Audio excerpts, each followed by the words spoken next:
Hey everybody, welcome back to the Plays and Fades YouTube channel. I'm your host, Gordo Gambles, and welcome back to another full card breakdown. This time for Dana White's Contender Series. We are all the way on to week 6. We are in that 8th season. Time flies. It has been a fun year so far. A lot of contracts given out. I'm sure we could talk about that later, but we do ourselves a brand new card this week. 5 fights to talk about and an interesting one. I wouldn't say it's filled with the most talent, but you know what? We have fights to talk about nonetheless. We have a lot of close lines to dive into. Maybe Liam and I will disagree. Maybe we won't, but speaking of our phenomenal co-host, Liam, as always, I am joined by Liam Picks Fights. How are we doing, my man? How are we doing on a Monday night?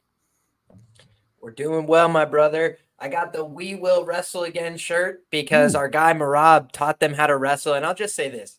I didn't even bet on Marab, but the New York boys teaching them how to wrestle is like the most plus EV spot of all time. These Sarah Longo boys continue to be disrespected. And I'll just leave you with this, my man. The path to bantamweight greatness, it runs through the great state of New York, whether it was Aljamain Sterling, whether it's Marab Dvalishvili, or whether it's the great Patchy Mix. Let's go. I'm feeling good about that, man.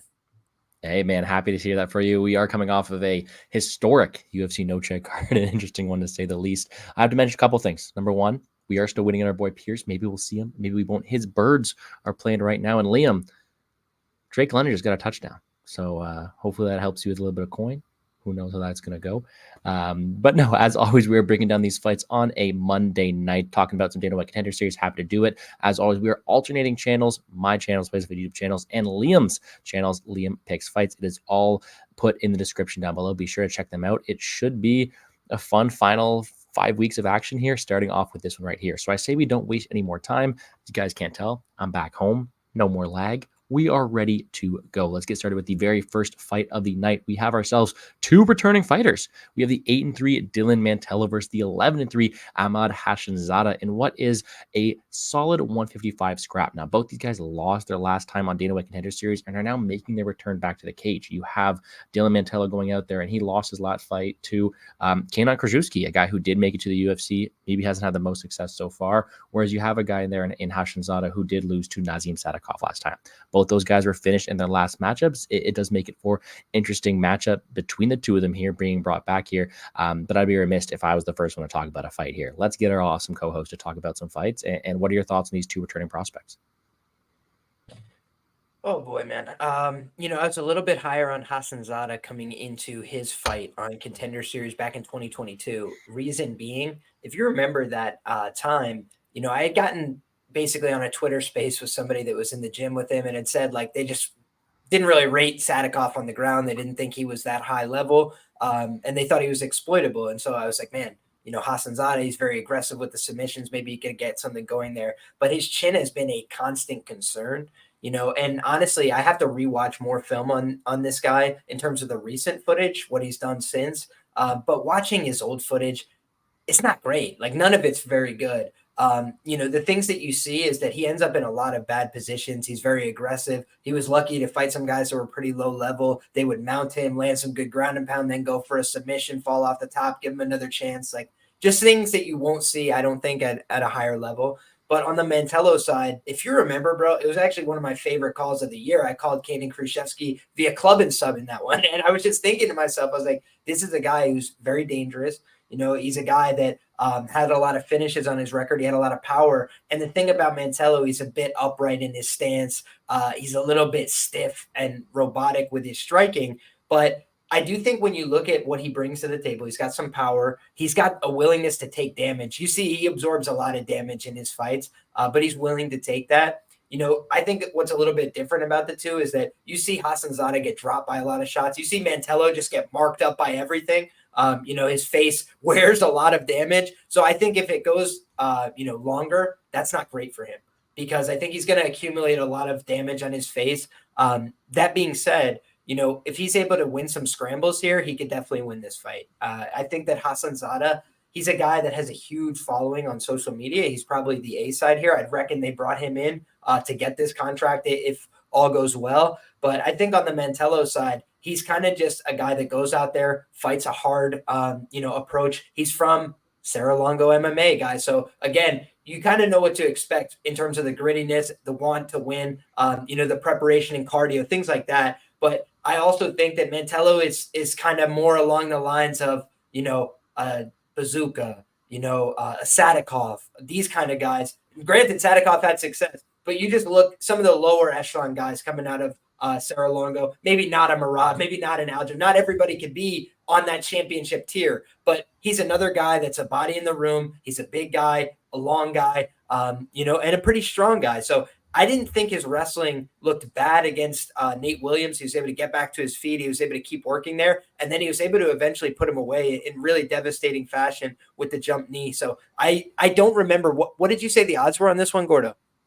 Well, let's pull them up right here. We have ourselves a very close contested fight here. A lot of money has come in on the Mantello side recently. It is down all the way to minus 142 on Hashanzada on Bet Online. Some other wider line than other markets here. And what did that open up at? Minus 250 Hashanzada. Wow. Yeah, I would not be laying minus 250 on Hassanzada by any means in this matchup. I do think it's more competitive than that. The way I'd look to play Hassanzada is probably the submission. I think he has a chance to win. It's not a great price, but honestly, I think that's a lot of his win equity in this fight. He's very aggressive with the submission. I think he could clip Dylan Mantello on the chin, but that's been an area where he's been able to hang in there and force people to really put him away. Archie Colgan, good fighter, went to decision with him. So again, he can get out wrestled. He can get out positioned at times, but he's not easy to put away when he's clear headed. So for me, I think that Mantello was the side at the early money line prices. At this point, I don't know. I think it should probably just be a pretty closely lined fight, but Mantello doesn't blow me away, man. I'm going to do a little more research on this fight before I get involved, but I just think it's probably an honest fight. I think both these guys aren't very good. I don't think that they have very bright futures in the UFC, but I just think that they're going to go out there and swing in the pocket. I think Hassanzada is a little bit faster. I think Mantello could probably land a little bit harder and maybe take a little bit of a better shot. So for me, it doesn't seem like there's a huge clear edge here. Maybe Hassanzada minus 120 would kind of be where I lean towards this fight being plus 100, even money on Dylan Mantello. That's kind of the way I'd see this fight closing out. Yeah, that's fair. Honestly, what we're going to do here, I'm going to take away these odds because Liam doesn't look at the odds. We're going to keep it a surprise for these later fights here. We'll maybe see if we can get his raw reaction to them. But no, I do agree with your breakdown here. It's a fight between two prospects who I don't rate out to have too much UFC success, if I'm being completely honest. I mean, we look at a guy in Mantello. I picked Kana Krajewski against him. If anybody's been following the channel for a while, I'm not the biggest Kanan guy. I had 2 units on Kurt Hollabaugh. I bet on Elvis Brenner against him. And I knew that Kana Krajewski was someone who you can fade into the UFC, but his style bode well against Mantello. And that's a guy who can go out there. He can scramble. He can go out there, beat a quicker striker, because although Mantello does have power, he does have straight shots. He kind of fights like he's in molasses sometimes. He's going to be slower to the punch. He's going to be a bit slower to react. And he's got very good durability, but struggles on the ground, struggles in the speed, and can lose optics that way. Other side of things, a guy Hashanzada who I think is a decent fighter. Like I genuinely think he rates out as a better technical overall fighter than someone like Mantello, but his chin's a bit red flag. I think he's someone who can be hit, and he doesn't wear damage as well as someone like Mantello. But you look at his style. He's someone who will shoot aggressively. He's someone who does have that sub opportunity. Someone who cardio I do trust down the stretch, and someone who, yes, on the feet will probably be at a risk of being knocked out, but has good enough hand speed to go out there and compete in the striking. I don't think the striking is extremely lopsided. I think the risk of the striking is the knockout. So all signs point to me taking a shot at Hashanzada here as that line closes in. I don't mind it. I think minus 140 is a decent shot here to take on this guy.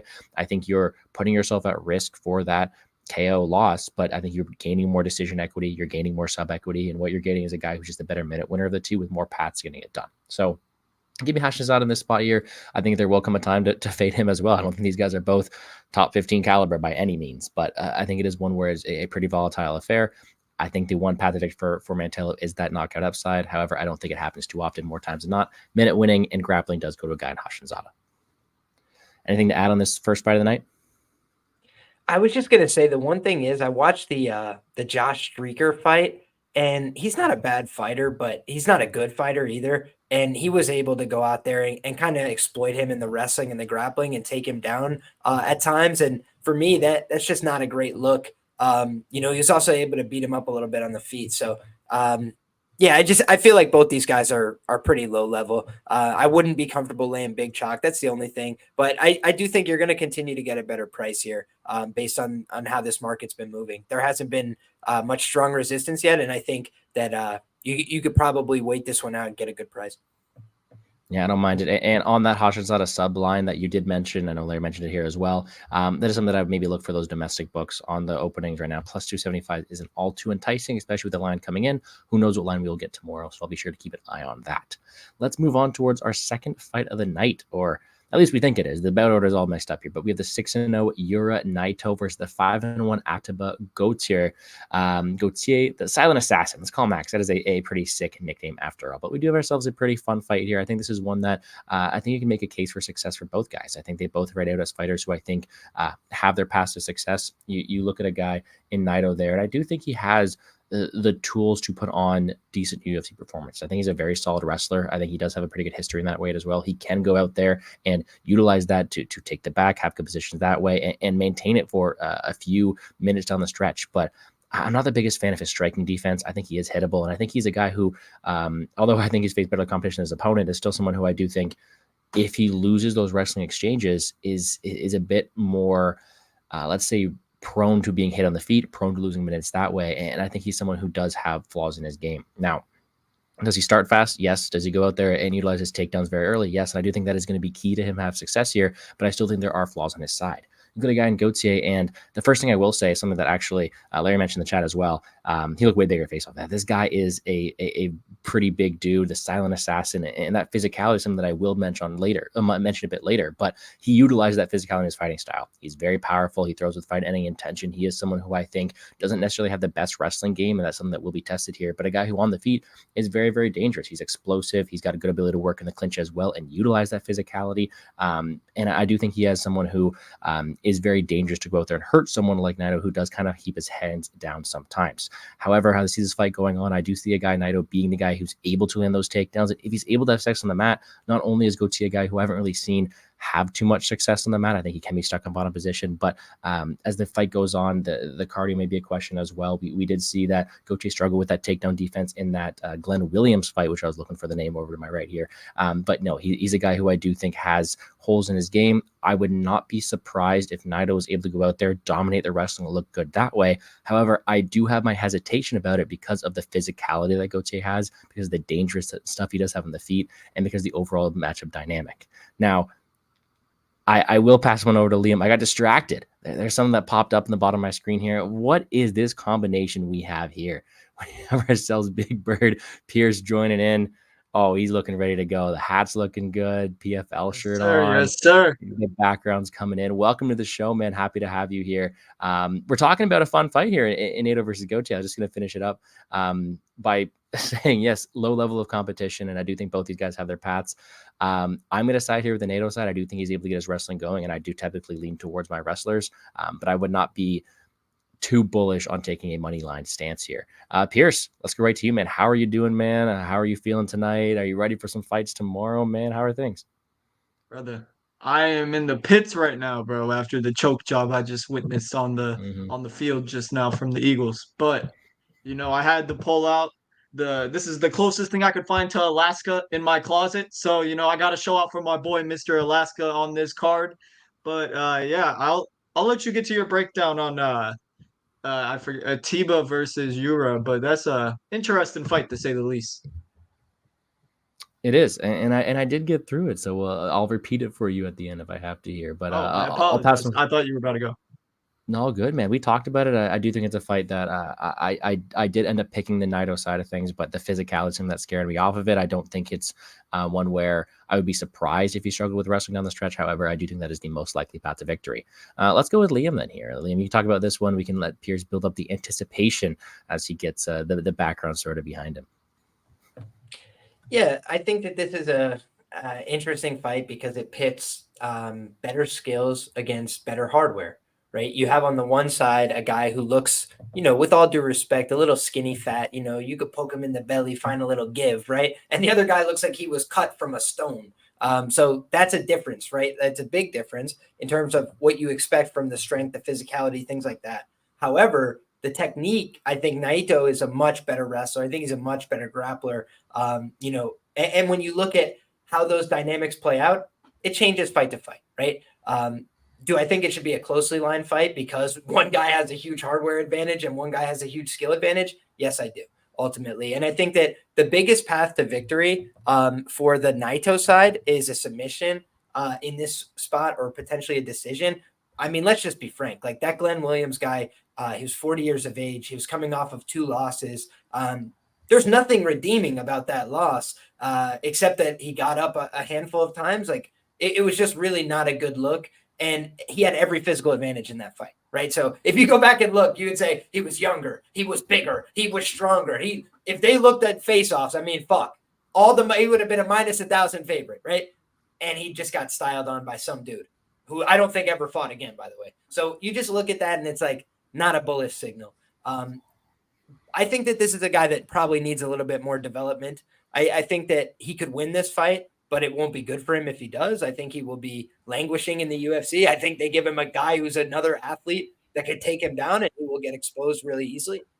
So I think that in this spot, there's a little bit of give and take. Like, I don't know exactly what to expect here, but I think if Naito gets this to the ground, more often than not, he's going to have success riding out some minutes here. But do I have a ton of bullishness? I'm going to watch his fight that went to decision, and I'm going to see how his cardio fared, because I frankly haven't seen that one. I saw a lot of his finishes. I saw, him going out there and using a little bit of slick head movement and answering back with shots. It looks like he has an idea of how to fight on the feet as well. But I think you mentioned it, Gordo. The hands are low. There's a bunch of guys on this card that just their regard for defense is not what you would like to see from a professional cage fighter. And so this guy is out there like, kind of lead hand low. And we'll talk about it a few other guys on this card. But I just think that that's a potential worry with a guy who throws head kicks, right? The one thing I'll say is even the fight against for Gaultier, he fought this guy named Yujo Lewis Lai, and he hit him with a head kick in like 8 seconds that cut the guy's face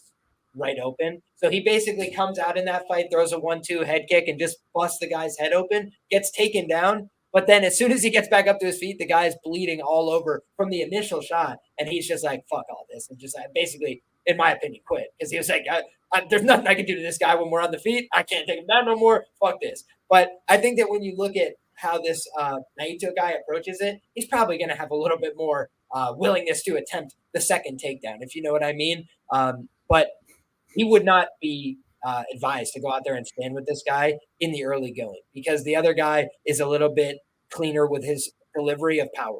I think that it's one thing to knock out guys, that are pretty low level on the regional scene. But I do think that when I'm looking at the Gaultier side, he's got a lot of room to make huge improvements fight over fight, because he was no good at the get-ups, no good at the takedown defense. When I saw it, it was all athleticism. It was like somebody shoots on me and I try and whip them over to their back one time, and if I can't get it, that's the end of the takedown defense. People sitting on his legs, things like that. That's not bullish grappling signals at the UFC or even the Contender Series level.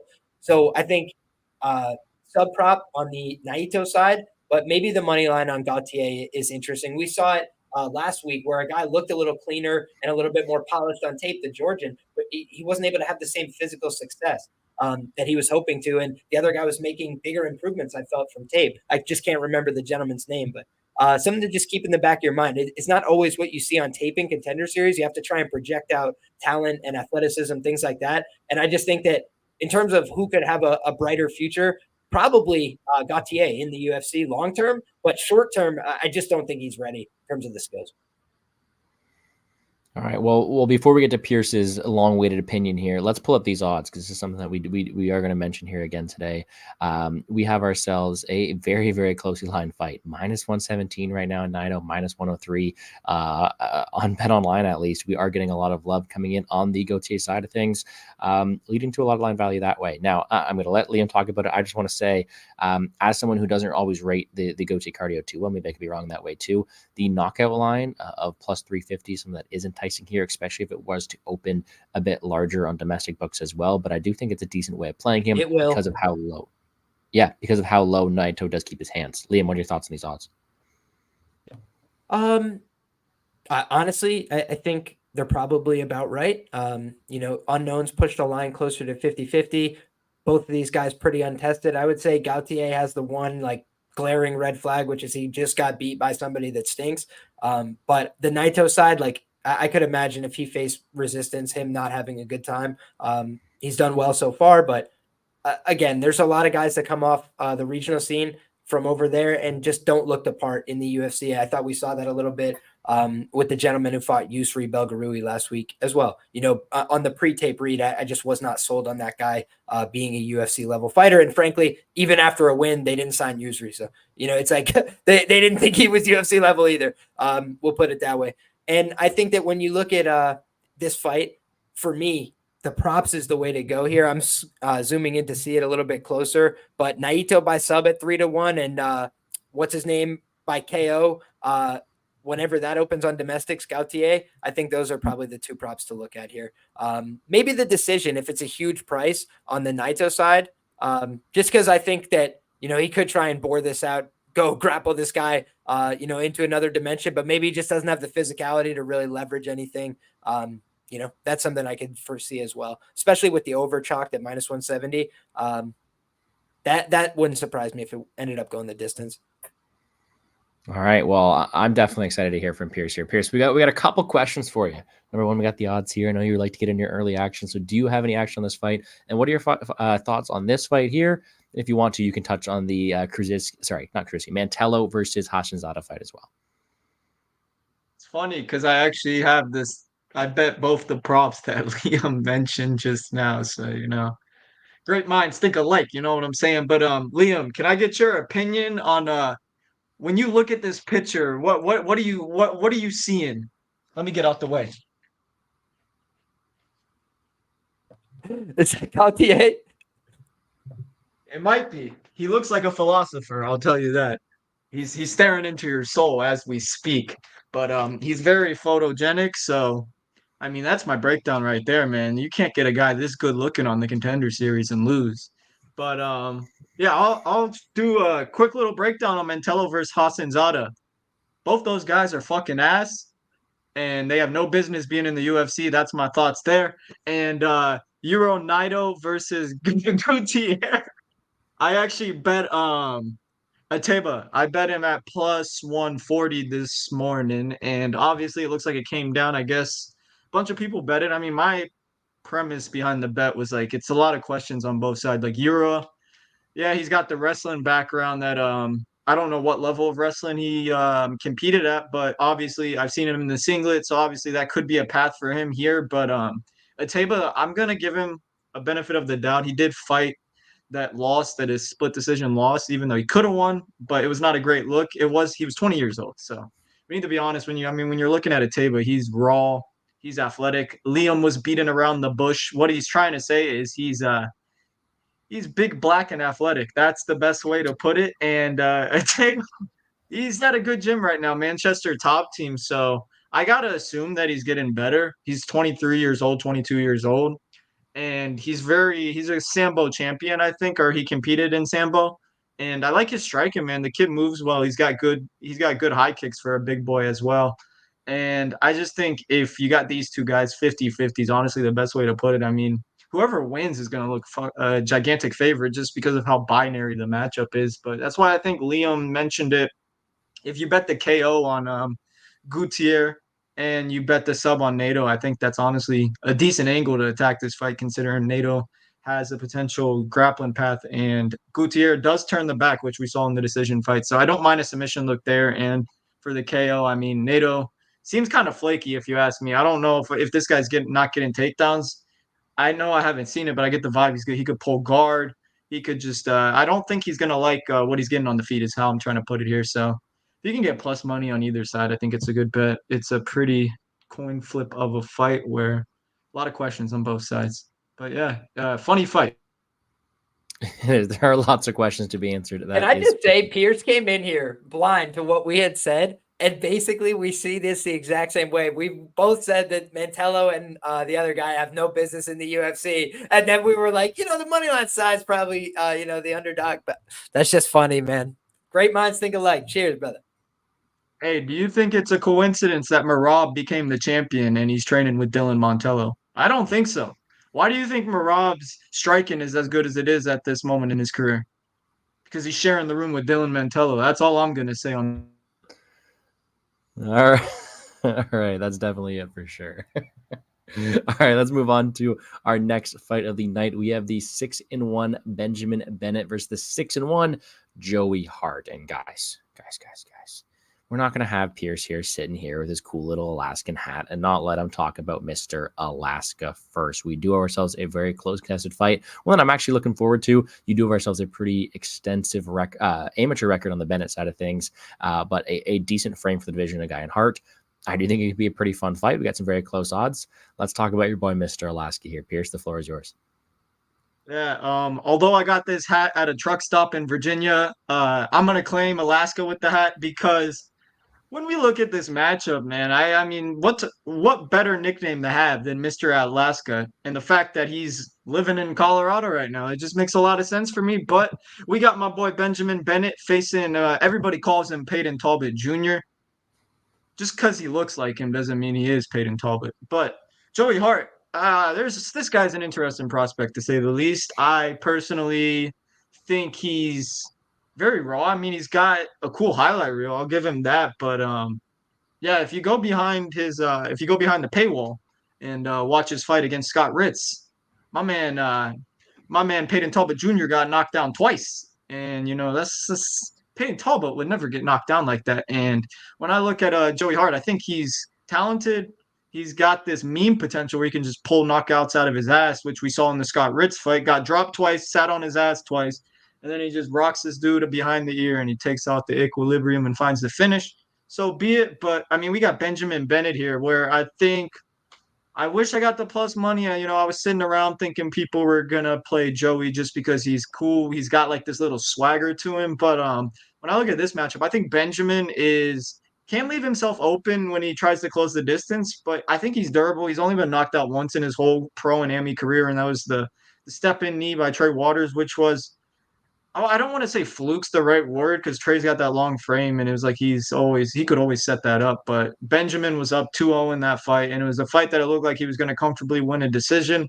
And it was just unfortunate there that he had to lose there. But I think Benjamin's a good fighter. I think his path in this fight's going to be to clinch. He does that a lot of fights where he'll get the guys up against the cage and really wear on opponents. And one thing I noticed in Joey Hart's game is that he's kind of weak when it comes to like these exchanges against the fence. I think against that Kyrgyzstan guy, he struggled with the physicality in the clinch. We saw his bottom game wasn't the best, but I will say for Joey Hart, he fights till the bell. And in that decision loss of his, we saw that he was the final round. It was he was still trying to push the pace and find the finish, but he just did not have the grappling chops to keep the fight standing.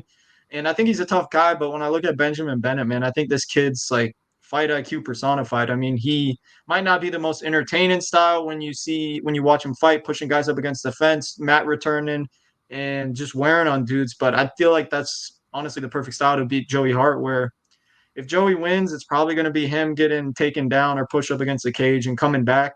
So I think I don't know where the line's going to go, to be honest. I want to make a Bennett play, but I'm just trying to time this entry on it. If I can get plus money on Bennett, I would love to play that, but not rushing at the moment. I think Hart's going to take some money from the public when they see he's got like a cool highlight reel. But Bennett, I like him here because he's got wrestling upside. I think he can hurt Hart in the pocket. We've seen Hart drop multiple times in a fight. And as long as Bennett doesn't get caught, man, I think you could really pace Joey down the stretch and maybe find a late finish or a decision win. So I'm going to go with Mr. Alaska there. And sorry about the long breakdown. This is probably my most passionate take, but don't have any money yet. But I probably will come tomorrow night. So rooting for Mr. Alaska here to get it done with his fight IQ and veteran savviness. Now, the real question was wanting to know: are you wearing the hat during the fight tomorrow?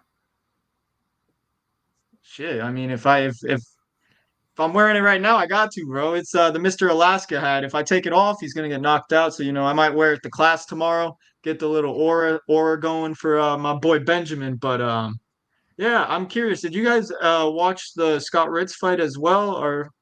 But that was an awful look. Yeah, I do like your thoughts here on the guy in Bennett here. Sorry, you're throwing me.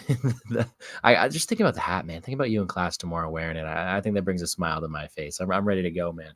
But no, I do think it's a very fun fight. I think you hit on a lot of very important parts here. I did allude to Bennett's amateur record. You do like to see that 18-4 as an amateur coming in, so he does have experience, and you kind of see that he's a guy who I do think I like his pace, I like his pressure, I like his ability that he's a pretty well-rounded fighter. Now, does he have his flaws defensively? I do think he overextends sometimes. I do think he may slow down in terms of fight pace, but he does go out there and maintain that pace. Like he will fight through the cardio barrier to go out there and do so, but great volume, solid takedowns as well, good ability to go out there and threaten the submissions. Like I think Bennett has a pretty well-rounded skill set, and I think he's able to go out there and win minutes against a lot of fighters. I think he's a fantastic minute winner. He doesn't have the same frame or I'd say fight power as someone like Joey Hart, but I do think he has him covered in terms of minute winning ability. I do think he has him covered in terms of level of experience and the ability to go out there and just put a pace on him. I do not mind this Bennett guy, and I do think he could have some decent success at the UFC level here, especially with that amateur record. He looks like he loves the sport as well. So you like to see the guy who's have the hearts in it. So Liam, what are your thoughts on this fight? I agree with both of you guys. When you look at the Benjamin Bennett side, I want to say what I think Pierce, he called me beating around the bush. I think he beat around the bush. It was a poorly officiated fight. The guy is like fucking getting yelled at every 2 seconds by the referee. Let it, separate. Like literally like every 10 seconds. It was unbelievable in that third round. I feel like the referee had Trey Waters plus 400 in his pocket that night. And Trey Waters kept getting pushed back to the fence. And he was doing a good job in his own right, landing some knees to the body, going for short chokes and things like that. But ultimately, he wasn't having enough success. He was getting pushed back. He was getting elbowed. He was getting kneed. He was getting beat up in the clinch. That's a way to fight, right? That's a clean way to fight. And this dude kept separating them, man. It was crazy. I think he separated them 3 or 4 times. So ultimately, I just think that was a really poorly officiated fight. And God bless Trey Waters, right? He took full advantage. The knee was as clean as it gets, right? But he only had the opportunity to land it because the referee is playing tag team partner. And you think about a guy like Benjamin Bennett. What was the downside of that fight? He was slowing down. He's going against a big guy. He was going against a guy. Oh, shit. He's going against a guy who's difficult to take down, right? And so, Trey Waters is a pretty competent guy, and he was able to, hang with him, right? He was able to show him a bunch of different looks in that fight. And we know that he goes for that guillotine very aggressively, right? We saw that against Bonfim, too aggressively. But this is a guy in Trey Waters who's had some success now at the UFC level. He's not a bad fighter by any means, and he's also huge, right? So the difference, I think, between Trey Waters and this guy is just that, they're both big, they're both long, they both have these rangy weapons, but Trey Waters is really skilled on the ground, and he had more experience. And this guy, I think, Joey Hart, he's a tough guy, from what I saw.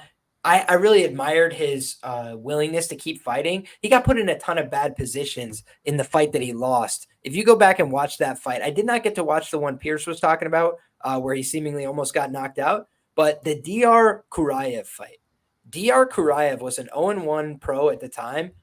He has not fought since this fight with Joey Hart, so now he's 1-1 as a professional, and maybe he turns out to be the best fighter we've ever seen. But what we saw from him in that contest was a lot of mistakes, a lot of like allowing reversals of position and stuff like that. But he frankly dominated with the takedowns. He got on top as often as he needed to. He got to the mount several times. He got to a bunch of really good positions. And then he would give up bad mistakes at the end of rounds, like allowing the guy to buck off his back and then, take the back with 30 seconds left, and just a couple of mistakes that were really glaring and egregious. And I feel like a guy who's been around for so long, and Benjamin Bennett, who's fought so many people, you look at the list of names, guys, like he lost to a Starks, a Brendan Allen. These are really serious losses on his amateur record. He didn't lose to any scrubs then either. And then you look at the guys he was beating, Darian Weeks, like these are guys that went on to have UFC careers. Getting dropped big time by those shots. So yeah, I feel like number one, we've seen this guy, Joey Hart, like Pierce is showing, he's gotten hurt. He's gotten jacked up a couple of fights against lower level guys. And meanwhile, Benjamin Bennett, he's fought a very tough level of opponents, and he's done quite well. So I think that overall, his most recent fight, the Luis Inguez fight, I think that was just the UFC saying like, go out there, get finishes, those kind of things. And he wasn't able to do it. But I think of a guy like this in Benjamin Bennett as a guy he's the kind of guy that might not get the contract, but I think he's going to win the fight, Okay. Can I add something real quick? So, I don't know the truth to this statement, but I was listening to Narcos podcast like an hour ago. He said Benjamin was allegedly hurt for that Luis Inges fight going into it. So honestly, that would make a lot of sense because he's the kind of guy he should have went out there and finished, and I feel like he has the skill to do it. But he's 30 years of age, and he does have a little bit of that, grind style. So I don't think he's mad at going to a decision if he absolutely needs to. He's just going to get the win. And that for me is when I'm betting, I love it. Right. But it also might be that situation where, if he goes out there and just grinds this guy, who I do think is hard to finish. I'll just say that. Like, I'll say Pierce noted that he went down in that fight and he got beat up. That's fair. But this dude's hard to finish, man. I'm telling you, he's in terrible spots in that fight that he lost. And he just doesn't want to go out. Like a lot of guys, if they're in bad spots for 8 minutes in a row, they're like, please get me the fuck out of here. And this guy just stayed in the fire. So for me, that's one. He's got a lot of heart. Yeah, but I think it's going to be tested. Stop. All right. Let's pull up these odds here too. We do have ourselves. Oh, let's skip over that one here. Another like pick 'em fight here. We do have some plus money available on a guy in Benjamin Bennett who we are seeming to like this week. Do these lines surprise you at all, Liam? And I was hoping for a better line on some Bennett decision, considering it is just the under, but a very interesting fight. That ITD looking kind of wide. I mean, you see in the picture above me to my right. I mean, shit, plus 375. Bennett's sub is 12, dude. Yeah. That's nutty. That's nutty, professor, dude. Has he gotten a sub in his pro career? I don't know. It's true. But the issue is like Hart's the type of guy to be in bad positions on the ground. You know what I'm saying? Like, well, I was gonna just add that Hart's the type of guy where it's like you got to put him unconscious. I feel like he has one win by sub over Jeremiah Cutright, who's a 7-6 pro. So not a great win by sub, but then I'm looking back to see if he has any as an amateur. It's mostly the strikes. He likes to take people down against the fence, get on top of them, He's an attritional guy. I feel like he's Mr. Alaska likes to beat on these guys. He needs to let out the anger that he's had to spend a lot of his childhood in Alaska on these opponents. So he's got to keep himself warm somehow, right? Always moving, always throwing out volume. All right. So I wouldn't lay chalk on a guy from Alaska, but I think at the underdog tag, you're good to at least take a shot here. I will say it did stand out to me on Tapology, 75% or something of the votes are on Hart here. And I think it's because you look, just at the height, the reach, things like that, you're going to be like, wow, this guy's way bigger. But I just think in terms of how the fight plays out, Bennett tries to stick to people like glue. So we just saw it with Merab and Sean O'Malley, right? It's not always about size. It's about style. And in that case, the style is get close to him and melt him. What do you think of this under at like plus 200? I actually apologize for saying it. I said the under was juiced. It's actually not juiced. It's minus 140 towards the fight doesn't go the distance. I expected it to be a bit wider, not only with the one time we saw Bennett lost, but the fact that I do think Hart is going to be lacking for decision equity here a lot of the time, considering the volume of Bennett. I think it could finish at a decent. One other thing I wanted to ask. What do you think of the round 3 for Hart? Because Bennett does slow down a little bit over the course of his fights. And Hart, even in that fight where he was getting punked for like the vast majority of minutes, he was still looking very fresh, I felt, in round 3. Wow, that's a low round 3. That's an awful price for someone I feel like should be the underdog in this matchup. You're giving me 6-1 on round 3. Maybe you'll get like, if I were to bet it, I would need like 12-1 or higher, honestly. Yeah, that's not a good price. No, it definitely isn't. But I do think the fight not to go is like 2-1, and you're getting 6-1 on one guy in round 3. Fuck that. Hart honestly feels like no, it's all good, bro. We just saying it as it is. But I was gonna say Hart feels like a better live bet, honestly. Yeah, I feel like it's one of those spots where if you can get like a certain book that has like to win by KO odds, because I don't like Hart's like decision equity a lot of the time, man. I don't think he can keep up the work rate a lot. I think he just needs to land that big shot. I think he can, but it's hard for me to be like, yeah, after round 1, I'm going to bet Hart because I struggle to see him winning minutes a lot of the time here. But maybe I'm wrong. Maybe I'm wrong that way. All right, Guys, we have ourselves a fight of the night contender to break down next. We have the I'm just kidding. We really don't. The 6-0 Taliesin Texeira versus the 6-1 Arthur Lopez. Guys, I don't really know what to say about this one. I was a bit shocked researching it. But we do have ourselves a big favorite here nonetheless. We have ourselves the 6'8 Texeira coming in here, actually at heavyweight weight, and coming out here and being a guy who has 100% finish rate in the first round. I taped him first. I was actually decently impressed by the guy. I know he does have power. All those fights ending in the very, very first round. A guy who I do think has a decent highlight reel and decent ability to go out there and produce these finishes and look well and being a product the UFC can go out there and market. But Arthur Lopez, man, there's a lot of questions around him. He's only fought one time in the past 6 years, typically a welterweight, and now he's coming in here weighing 219 in a heavyweight fight. There are so many questions to be answered. I personally couldn't find much on Lopez.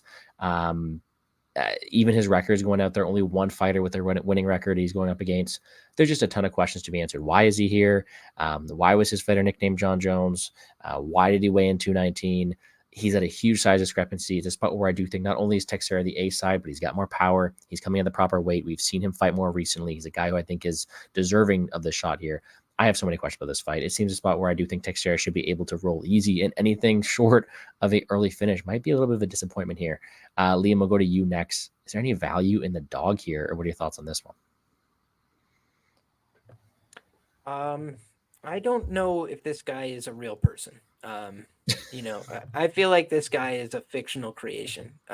You look at Arthur Lopez and he looks like he trains with some people. He looks like he has some kind of martial arts background, but frankly, I have no idea what he's doing here. I couldn't find the Danielle Boucher fight. If anybody found the Souza combat, please enlighten me. I'd love to watch that. I'm not clear if the Mateus Nascimento fight is him getting kicked in the head or him kicking somebody in the head. I think he's kicking somebody in the head from his back, which would be an illegal strike, I believe, in the UFC. The guy was on his knees. So that's the footage I could find. An unclear, grainy video from like 7-8 years ago against Mateus Nascimento that ends in 2.5 minutes. That's what I found. I don't think this guy is for real. Taliesin Texeira is at least fighting in a real organization. He's a big guy. Do I think he should go lay -700 and find out? No, because I do think that he keeps his chin pretty high in exchanges. Like, yes, he should definitely win this fight. He's a Brazilian Jiu-Jitsu competitor as well. I think that he's the more skilled guy probably everywhere. But in heavyweight MMA, you want to lay -700 in Dana White Contender Series and find out? I mean, I thought Shannon Clark had a lot of clear physical advantages against Unessi Dubin, right? But then you realize, like, at the end of the day, it's two people that are both, going out there fighting for their next, meal. So it's like, at the end of the day, do I want to go fade this guy who's coming in fat and heavy and looking to, for the first time in his life, probably weighing 220 pounds and trying to make some life for himself out of the jungle, or wherever, right? No, I mean, I don't want to fade that narrative. But in terms of, like, do I see this guy as a, extremely skilled competitor? No, I think Taliesin Texeira is a more fit UFC guy. He's going to have a massive height and reach advantage in this contest. He's also going to weigh 47 pounds more at the weigh-in. So yes, not a good look, I feel, in any case. And, maybe there's a speed difference. Maybe there's something that we don't know about this guy because he's been out for so long. So again, you always want to talk about what could go wrong. At -700 in heavyweight MMA, anything, right? But I just think, practicality, they have to make it -700 because one guy looks like a real fighter and one guy looks like a fictional creation. And that makes total sense. I was shocked, and my notes are pretty lackluster on Lopez because I just have question marks around it. It's like one time in 6 years, fighting at 219, not much tape on the guy. I don't know. It seems a spot where there should be a larger favorite here in Texeira, and the line reflects that. Pierce, my man, what do you have on this one? Hey, all I'll say is one thing you should put in your notes. He's a good-looking young man, is he not? I see why the UFC are bringing on some of these guys. We got my man Ateba. We got my man Arthur, man. They're good-looking men. And, they bring in the money. They need that eye candy for the Contender Series. But, I mean, I throw some lunch money on my boy Arthur to win by KO just for the memes, just to say I was there when Arthur Lopez shocked the world. But realistically, though, I mean, you got Taliesin Teixeira. He's a cool striker. I mean, he's fast. He moves well for a heavyweight. He's like 6'8", which you honestly don't see often, but he makes it work. I mean, I don't know many 6'8" guys that can just throw a high kick or spin and heel kicks the way he does. So I think the UFC wants him for sure to come in here. I don't know where they found this Arthur Lopez guy. It is quite fascinating, the UFC scouting and how they were able to find a guy who's not affiliated with a big gym. He's never fought in a big promotion. He's fought once in 5 years. So it really makes you wonder, did the UFC find this guy off the street? Or do they think this is the next coming of John Jones? So, I mean, Yeah. Arthur Lopez could be the man. I mean, we saw Bruno Lopez last year. I know he fought someone that looked like he was a GI Joe action figure, but my man Arthur Lopez looks like he belongs in a buffet. But it's neither here nor there. Taliesin probably going to get a round one knockout, and we'll look to fade him in the future. But yeah, I'm not the type of guy to parlay heavyweight MMA, especially when it comes to minus 700 on Dana White Contender Series. So I don't know what to say here other than let's bet Arthur Lopez by KO for $5 and have a good dinner tonight. I gotta say, I just scrolled through his Instagram, and allegedly 29 weeks ago, he got a black belt. 29 weeks ago, our guy Arthur Lopes got a black belt. So everybody watch out. How long did it take the black belt to come in the mail?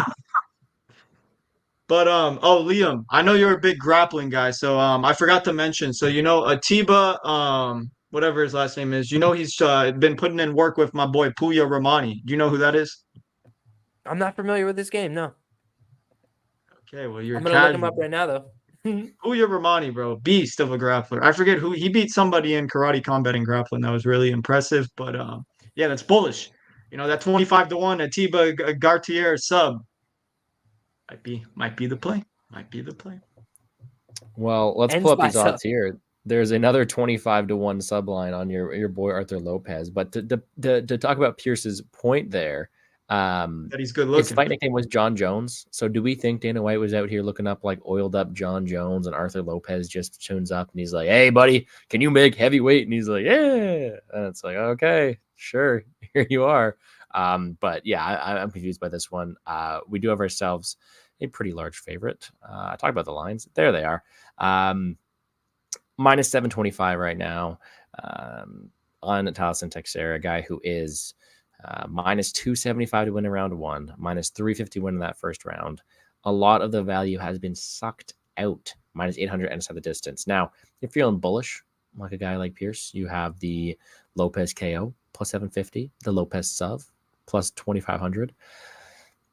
There's certainly some ways to go out there and be interesting.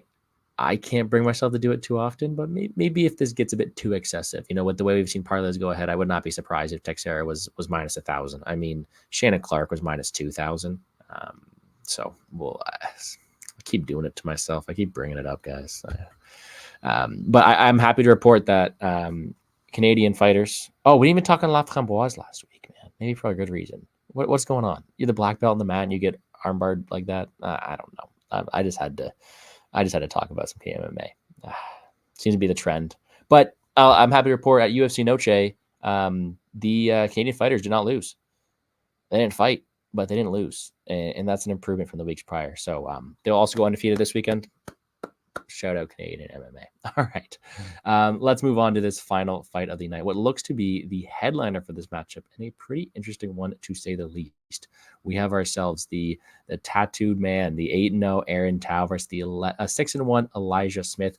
Smith coming in on short notice for this affair and facing a pretty confident guy near Aaron Tao. And the one thing that stuck out to me was his appearance on the scales. He was out there. He was not lacking confidence. Let's put it that way. His tongue was out. He was full of himself. And that seems to be his style in a lot of these fights. He's very confidence driven. He'll go out there. He'll throw fighting attention. He's got a pretty bad, let's say bad. He's got like a bad fight demeanor. He's going to go out there and he's going to look to bully you. He's going to look to create fight ending scenarios in that spot. And he's a guy who I do think, it can be an interesting storyline for the UFC, considering his style, considering his optics, and considering he's a guy who does like to go out there and press the finish. I do think Elijah Smith is a very good athlete, 6 inches taller here, a guy who is a pretty good athlete as well. And I think he is a very good, competent short notice replacement. Now, again, main event. I'm going to pass this one over to my co-host here, and Liam. I think this is a spot where we'll get to the odds shortly, but I do believe I picked Elijah Smith in this matchup. I will talk about it after you do. But a spot where I do think the line is at a very interesting point in the week, and I maybe be inclined to playing the underdog here. What are your thoughts on this one? I think this is an interesting fight. I think on the Elijah Smith side of things, obviously he got finished by Reyes Cortez.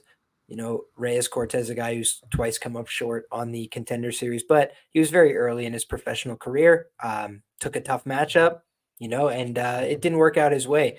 But since then, he's fought a couple of tough guys as well. The Josh Walker win, fought a much more experienced fighter, was able to go out there and get the jump on him. And then Josh lost to Reyes Cortez as well. So, kind of seeing that the triangle there, the MMA triangle. But looking at this setup, man, I'm seeing an Aaron Tao. I think that's how you pronounce it. Tao's him up, something like that.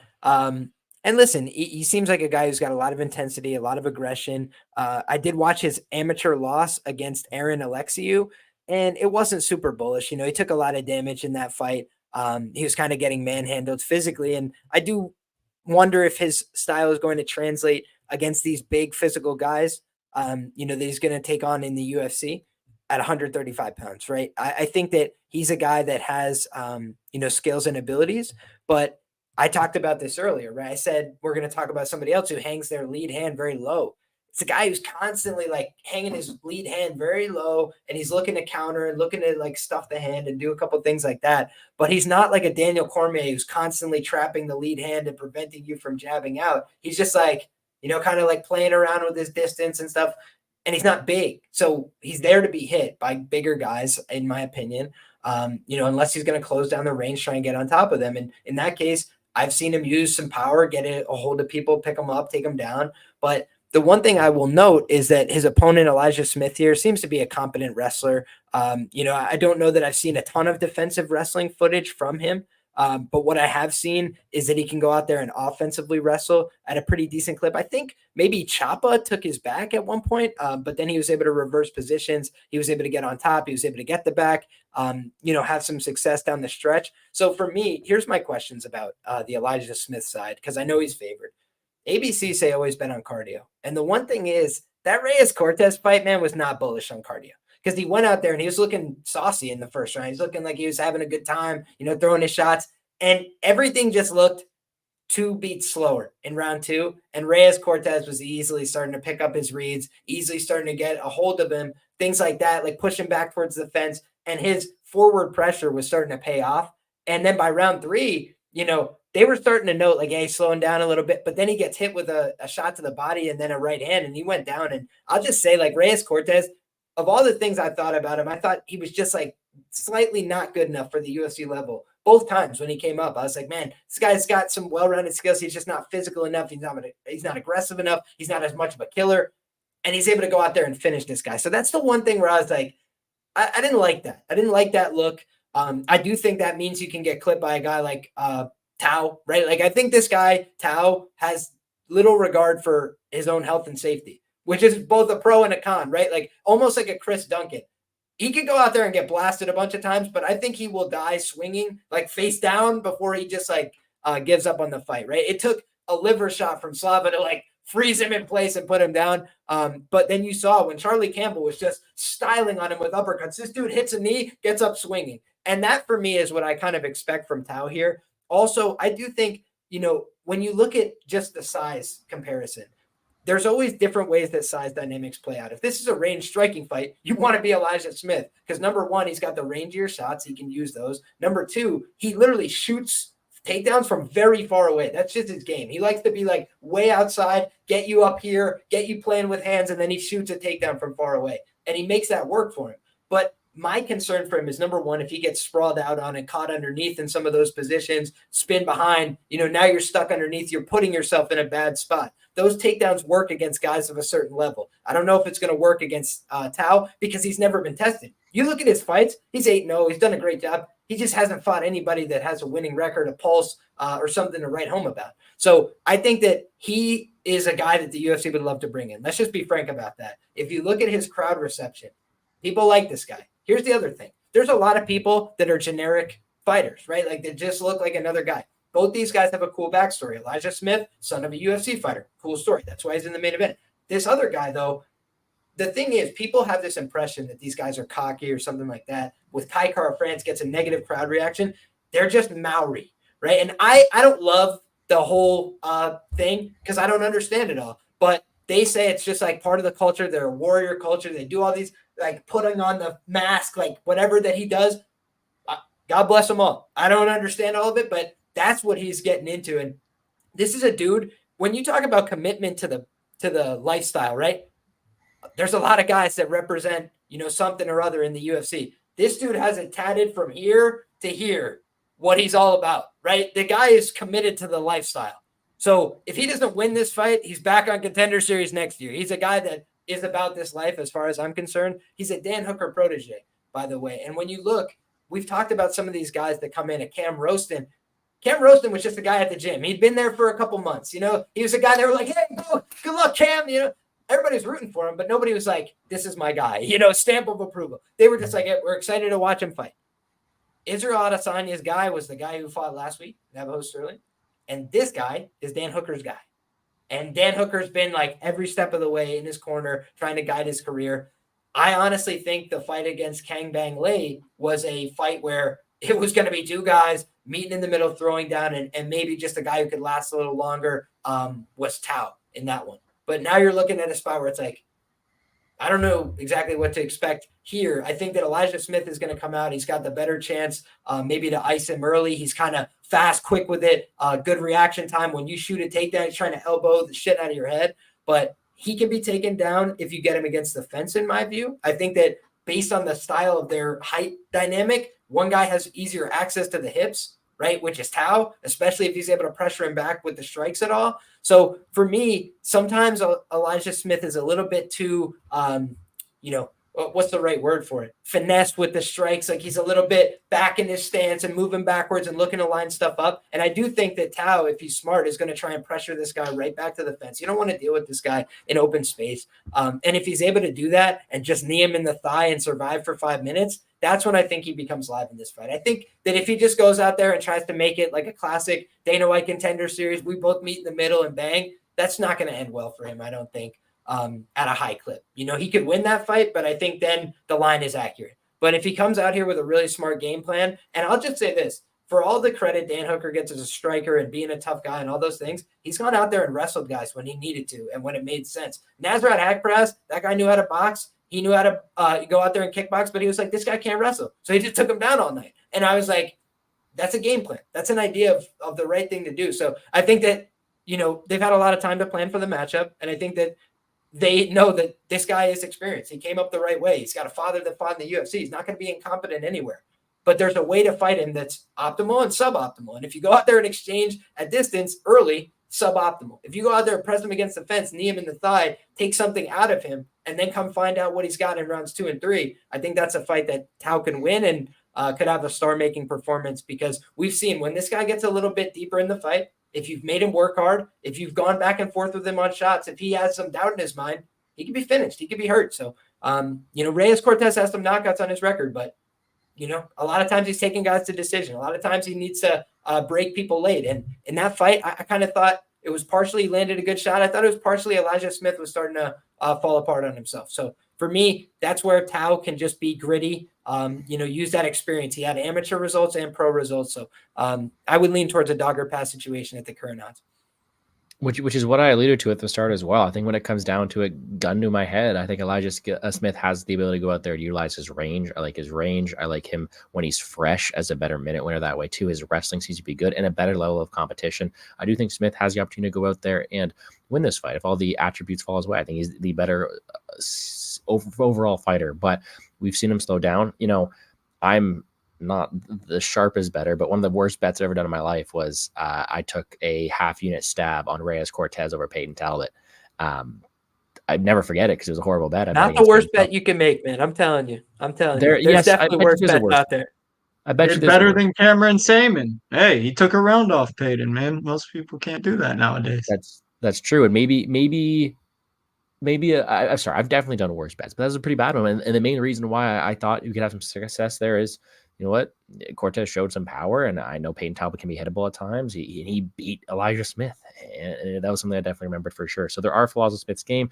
He does slow down. I do think if this gets to a brawl in the third round, I think the guy with more heart here is Tao. So I think it's a very live situation. The last thing I will allude to is the short notice nature of the matchup. I don't think it's the best. However, the size discrepancy, the skill, the technicality, the ability to wrestle as well. I think that the guy I am picking to win is going to be a guy here in Smith, although I don't see too much value at his money line now, which we will talk about shortly when I pull him up. But before we do so, Pierce, very nice background behind you. Tell us a bit more about it.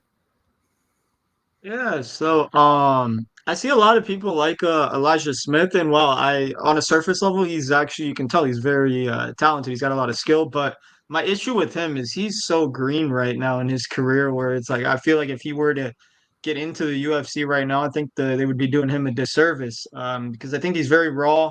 And my issue with Smith is like if he's not getting takedowns, he's not running away with minutes at all on the feet. I mean, I can't remember a time in his pro career where he's like dominating someone in the striking aspect of fighting. And while I'm not really sure what Tao is going to look like if he gets taken down, because I don't really recall seeing that on his tape. So it's hard for me to say for certain that Elijah Smith's just going to top time the fuck out of him and potentially find a submission.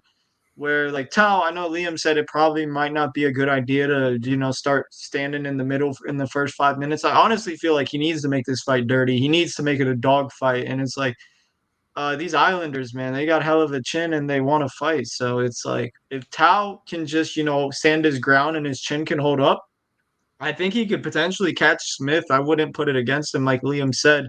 He kind of tries to be cute in there. He tries to be finesse and leave his hands down, trying to snipe from range. And it's like if Tao can just explode into the pocket, maybe who's to say he can't find the chin, man? So I'm not sure if I'm gonna play Tao. I expect Smith fight day money to come in, so you could probably get plus 250, honestly, come tomorrow. But yeah, it's dog or pass for sure. I wouldn't be looking to parlay Elijah Smith just because if he's not getting takedowns, I'm not sure if he's covering this price tag. So yeah, it's a weird fight. I don't know what to expect from Tao, but I can tell you that I don't think Elijah Smith's the type of guy you want covering this minus 260 price tag.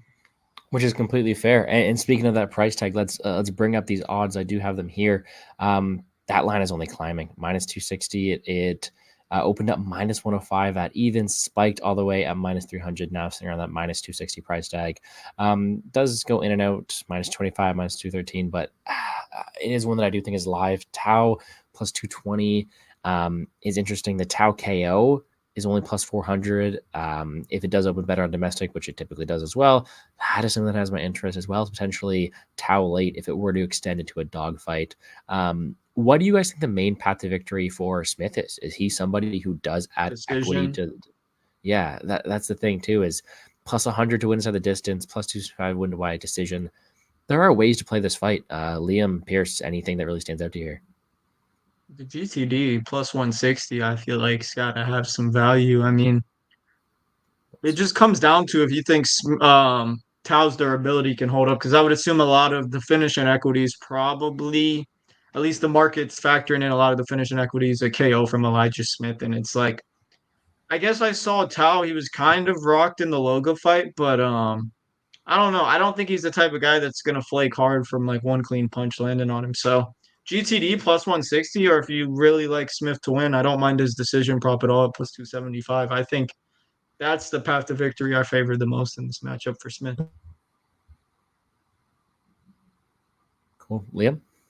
I just don't think the UFC would have brought in Smith in this fight if they expected him to win, honestly. And they could be wrong, right? They get it wrong all the time, but I think they really wanted to bring in this Aaron Tao kid. And for me, that was interesting on just the money line alone.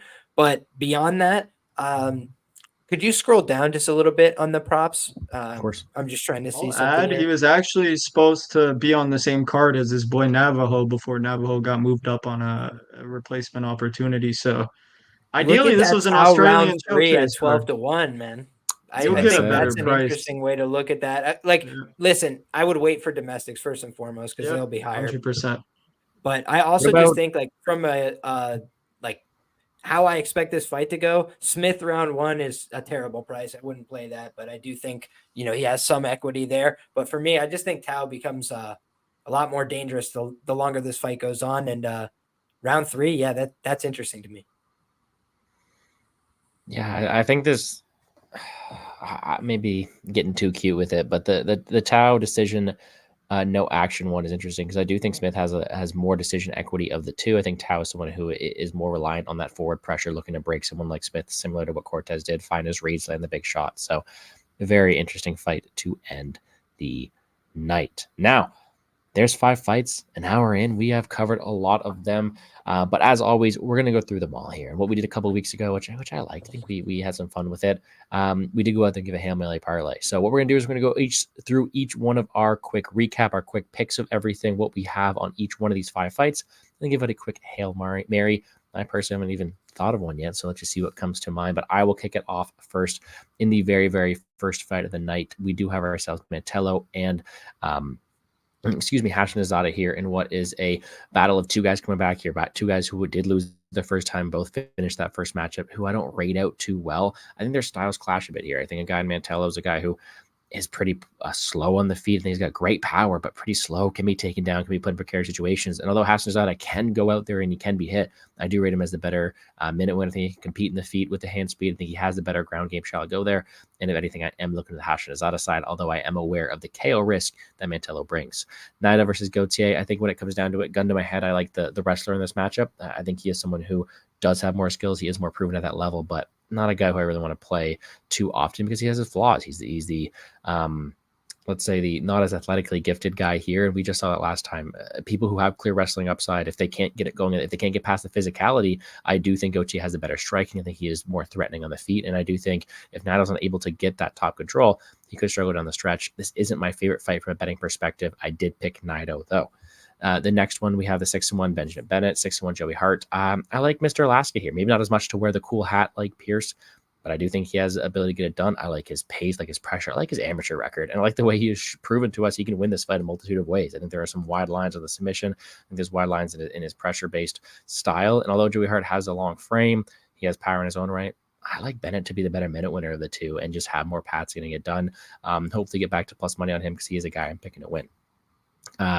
Teixeira versus Lopez setup fight. I guess I don't know much about Lopez. I don't know why he's here. 219 or 218. Sorry, as a heavyweight, fought once in 6 years.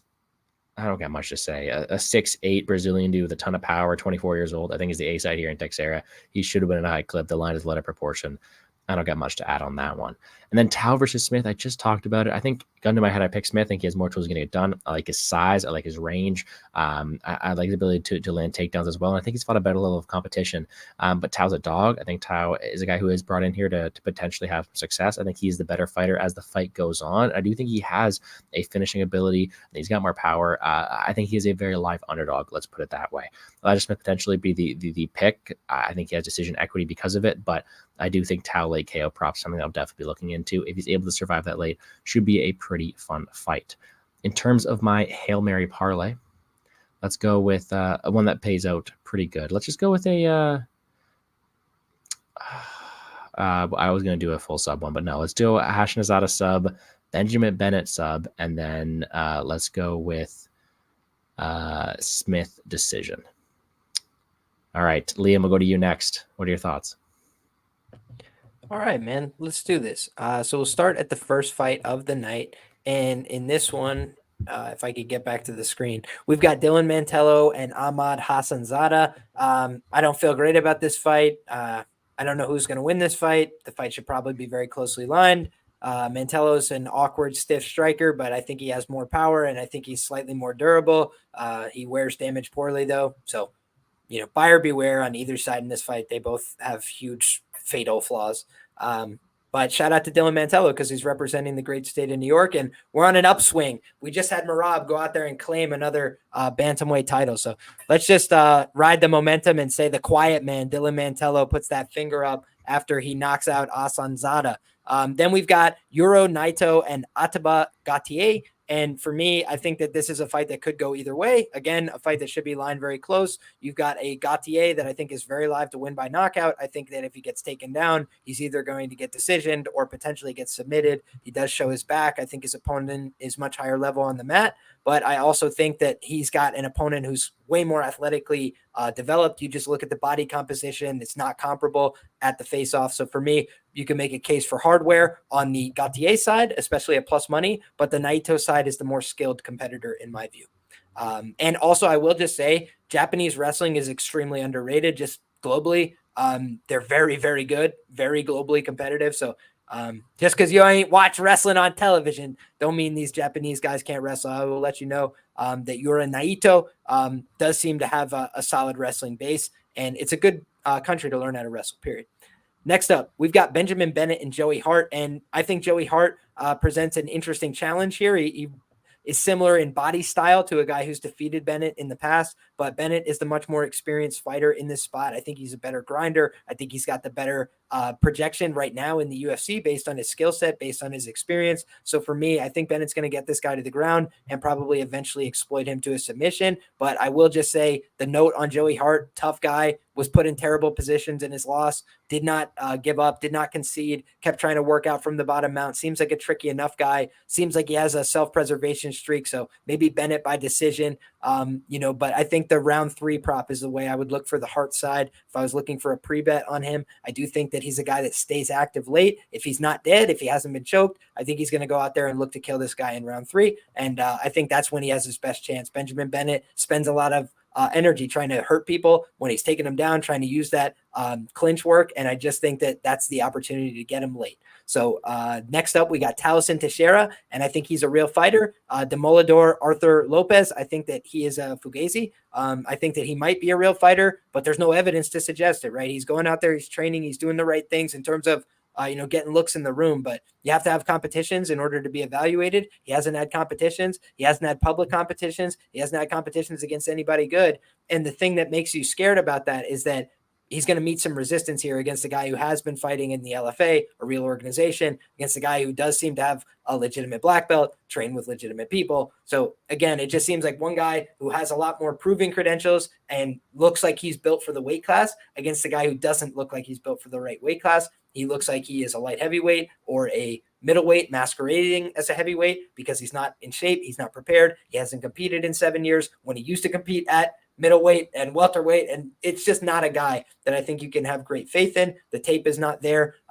But when you're talking about laying minus 700s in heavyweight MMA, you're asking to cry in your coffee. You're asking to be let down. So I think that you look for a prop on Taliesin Teixeira or you leave it alone. Honestly, the sub prop being 5-1 or whatever it is a little interesting to me, given he's a BJJ black belt. He goes out there to strike. I know that. But I'll just say this. Artur Lopez, do you think he's going to go out there and try and stand with this guy? I don't think he's going to. I think he'd probably try and close down the distance here, given how big this opponent is. So that's just a thought I have in my head, but maybe he's afraid of the ground game. Maybe he's got nowhere to go. For me, it's a fight where I have more questions than answers, but the biggest question is why is this guy Artur Lopez here? Because there's nothing in the background check that I did that would suggest that, except maybe a luta libre black belt. So God bless him for it. Let's see what he has to offer. He's getting a big opportunity, but I don't know. I don't, see it. Last but not least, guys, I think Aaron Tao is a live dog in the main event. I think he's got good reactive takedowns. I think that he's got a pretty solid ability to hang in the pocket with guys. But the truth is he's never been tested against a real fighter. Probably his hardest fight was against the guy he fought on the amateurs, and he lost that one way back in the day. That guy just didn't stick with fighting, but frankly, he looked more talented than some of these other guys on the Australian regional scene, Alexiou or whatever that guy's name was. But in any case, you look at Tao, and he's a guy that has a huge fan base. He's a guy that has a very unique, marketable look. I think the UFC wanted to bring him in. Now, whether he can go delivered, that's yet to be seen. But I think he's going to have a very tough round 1 on his hands. I think if he could survive that, he should be the better conditioned athlete. He's been preparing for this date for a long time. His opponent was preparing for a fight in November. And if you guys know anything about training camps, most of the time guys are trying to peak. They're trying to get to their best shape right before they get to the fight. Not 6 weeks, 8 weeks, 10 weeks. It's just like this guy is expediting his camp to get this huge opportunity, yet he's a massive favorite here. And I think that's because he's fast, he's dynamic, he's got a good highlight reel. His last one was a crazy good knockout over a solid opponent. But I think that if you just go skill for skill, talent for talent, it's a little bit closer fight than what we see on paper. So for me, Aaron Tao is the pick here at the plus money. I think it's a dogger pass situation. And if you needed a parlay, if you needed something crazy, my submission parlay would be Allison Teixeira, Benjamin Bennett, and Yura Naito. But admittedly, there's a lot of wiggle room. There's a lot of room in the joints for these other plays to come through. If I was looking for a dog type of play, I would be looking at something like Aaron Tao, Atiba Gautier, and who's favored in the Mantello fight? Hassan Zada? Yes, slightly. Maybe that fight not to go the distance. Neither one of those guys trust me. I don't blame you on that one. I like all the breakdowns there. I appreciate you, as always, for providing us some of that knowledge. All right, Mr. Background Man, Mr. Alaska himself. Well, no, sorry. Mr. Alaska Fan Club. Let's put some respect. I love you, Pierce. He ain't no Mr. Alaska. So ain't no Mr. Alaska. The real Mr. Alaska is gonna show out tomorrow night. But yeah, Mantello Hassanzada, bum fight. Hassanzada's chinny. Mantello, he's tough as shit, but his grappling's a big concern here. So I think it's dogger pass. Honestly, Hassanzada is not someone I would lay this chalky price tag on, considering he's been dropped in I think 3 straight fights now, if I'm correct. So Mantello or pass. New York stand up. And then we got the next fight. We got Atiba Gautier versus Yura Nato. I bet Atiba plus money. That's my only money line at the moment.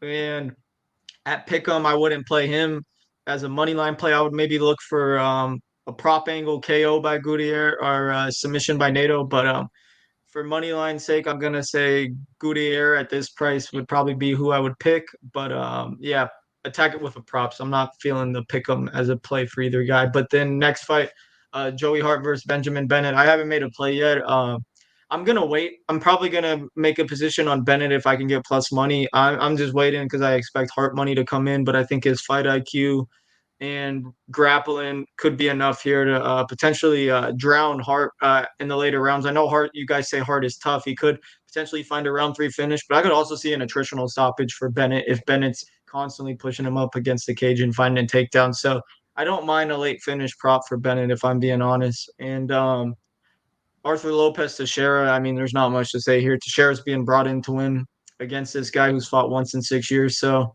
I mean, you could be square and go round 1 finish or round 1 KO, but I mean, at this point, all the value sucked out of this fight.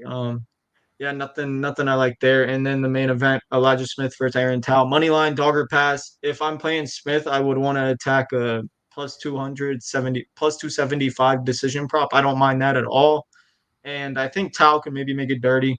Maybe teach the young kids some lessons. And yeah, I think at plus 220, if it can get up to plus 250, I'll probably enter on a play on Tao. And yeah, dogger pass there. But Tao's a tough click, man, because he's not the most, I don't think his upside's that high in the UFC, but he's someone where it's like, I think he has a low floor. So, and someone in Smith, I don't know if I can trust to maybe run away with a decision. But for a parlay, I can't do props, but I'll go Mantello, Gutierrez, Bennett, and Tao all on the money line. It's 27-1. So don't mind that as a little money line parlay. So yeah, nothing much. But yeah, Gordo, I don't know if you saw the news. We got actually another Canadian on Contender Series later this season. So you guys still got hope.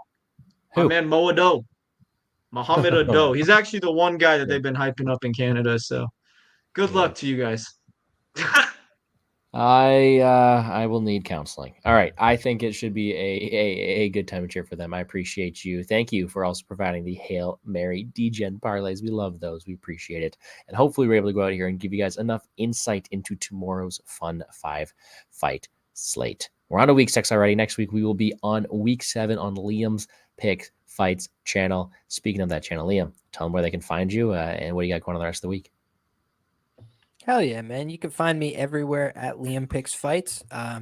I've been hard at work today trying to tape everything for the Contender Series, put together a navigation document, working on that for the next few hours, and then getting some shut-eye to do it all again tomorrow. But, man, I just think it's exciting to have fights on a Tuesday, And I will have some more commentary on my own channel about these fights when I do some more research. So look out for that. I have it scheduled for like 4 minutes from now. Obviously, that is not going to be taking place. I'll come back to you with fresh thoughts on some of these fights tomorrow, because I do have to do a little bit more research. For example, on the Hassan Sada Mantello fight, only watched a handful of their fights and not the most recent stuff.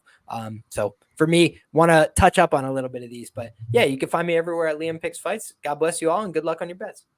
And it should all be linked in the description down below. Speaking of that, Pierce's Bet MMA tips linked down there as well. Anything else from you, Pierce? I don't know if you guys can hear me, but I have no audio right now. Yeah, good luck everybody tomorrow. Let's go, Mr. Alaska. Hell yeah.